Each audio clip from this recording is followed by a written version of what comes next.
Nyamata mukumuonayu amamangidwa chingwe mwendo wake ndi kumangiriridwa pa mtengo muchatichitira mbuzi pena kumangiriridwa nyumba kumene kwa moyo wake onse.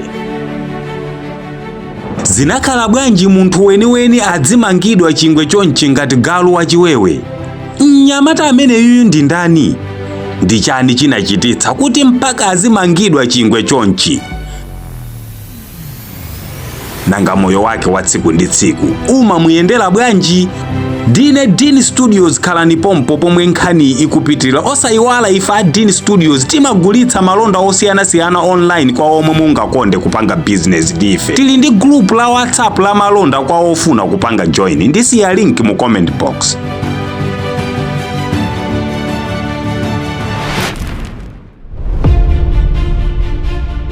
Dzina lake ndi Emmanuel. Uyuyu Emmanuel kunena chilungamo sana badwe zabwinobwino muja momwe tonse tibadwira nkumakula. Chifukwa Emmanuel ati atabadwa sana lile muja momwe tonse tililira.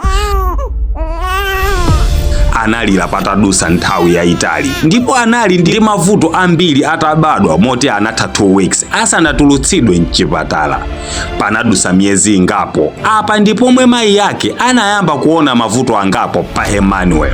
Anayamba kugwa khunyu, sankalira kapena kuseka. Pano Emmanuel ali ndi zaka 21 zakubadwa koma nzovuta munthu kukhulupirira kamba kamomwe amaonekera. Salankhula, samamva, salira, saseka. Chomwe amachita ndi kukuwa chabe. Pena amazimenya yekha ndi kumenya china chilichonse chomwe chili pafupi naye moti mayiwa alibe tizinthu tambiri ta nyumba chifukwa Emmanuel anaononga tonse. Pena mpaka ankazikanda pathupi magazi nkumatuluka ndipo pena mpaka khutu mukulionali anazithothola yekha magazi nkumatuluka koma osalira kapena kuonesa zoti akumva ululu. Mwanayu alibe ma emotions ena aliwonse choncho samva chisoni, samva njala, samva zilakolako zina zilizonse muja momwe inu ndine timvera. Bambo a mwanayu anamwalira kalekale mayi a Emmanuel ali ndi pathupi pa 3 months pa mwanayu ndipo mayiwa ati anali ozunguzika mmaganizo kwambiri kozi nthawiyo anali mamuna wake yemwe ankamudalira mmoyo mwake sinsi kuti achibale ake onse anatayana. Mayiwa amakhulupirira kuti mwanayu sanabadwe bwinobwino chonchi kamba kama stress omwe mayiwa anali nawo nthawi ya pathupipo. Izi nzongoganiza chabe koma nkhani ndiyoti Emmanuel sanabadwe zabwinobwino.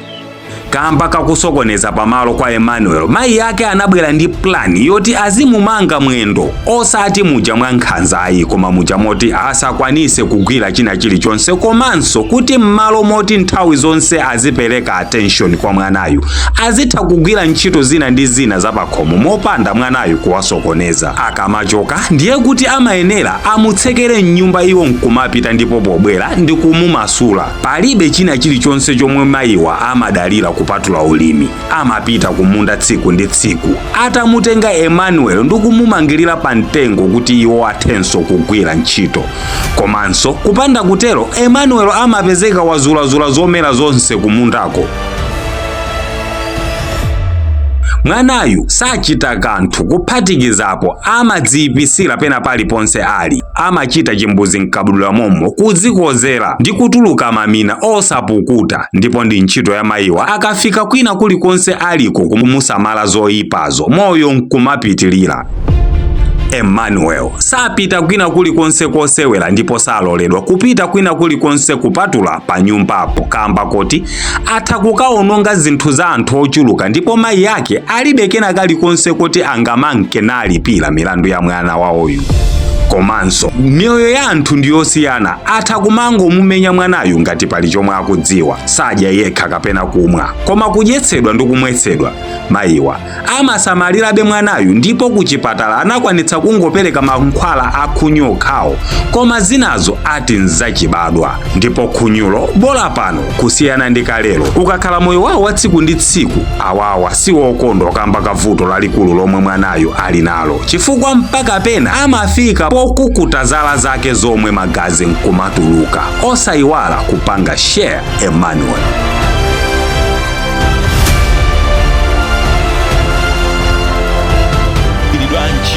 ambiri ife tikumva za tradition healer mpampande yemwe samadzitukumula yekhapo zipopa za zinthu zomwe sizikuoneka ndi maso. Kodi muli ndi zotupa za kukhosi, mauka, zizonono, mabomu, munasiya kuima, asma, stroke, mabala okanika kupola, misala, khunyu, kusabereka, kansa ndi matenda akuluakulu ambiri. Tradition healer uyuyu ndiye mwe akudaliridwa m'Malawi muno pena paliponse. Kuphatikizapo ndi wachangu mmagwiridwe a ntchito awatu si aja ofuna kukukololani ndalama ntchito asanayigwire nkomwe. Awawa amapita lera lina lililonse ku Malawi kuno kunkana athandiza anthu mwa ukadaulo, mwa chikondi ndi mwa msanga. Pali zambiri zomwe dokotala uyuyu akupanga, ndipo pali maumboni a anthu ochuluka omwe akukamba za dotoloyu. Nimpasi yana nyumba mwanga munalibeana amandikuikira umboni wote ntanza nditu ndabamba mene wamathandiza anandithandiza nditu pangano kundiyana yemba wona mwazimvera nokha nkuteka mwakhala mukuzunzika kwa nthawi koma yankho osapezeka. Musazati sindinakuuzeni chifukwa kwina akuti ndiye kudzakhala kuzengereza kwanu. Ayimbireni pa 092 5383 ndipo changu mudzandivomereza ndi kukambazi osayiwala kuwafunsaso zina za zomwe iwowa amatha. Ine Ismaila Jeffrey ndimafurika pakatipa masuka sizimatheka manitapita munthu amene anandithandiza mpano ufika pano ndizikuyenda bwino kama poti nyengo zikuvuta bwino kama zikuyenda bwino palibe simene chikuvuta ayi ntchito ya madziwa ndithu chani zothandiza anthu.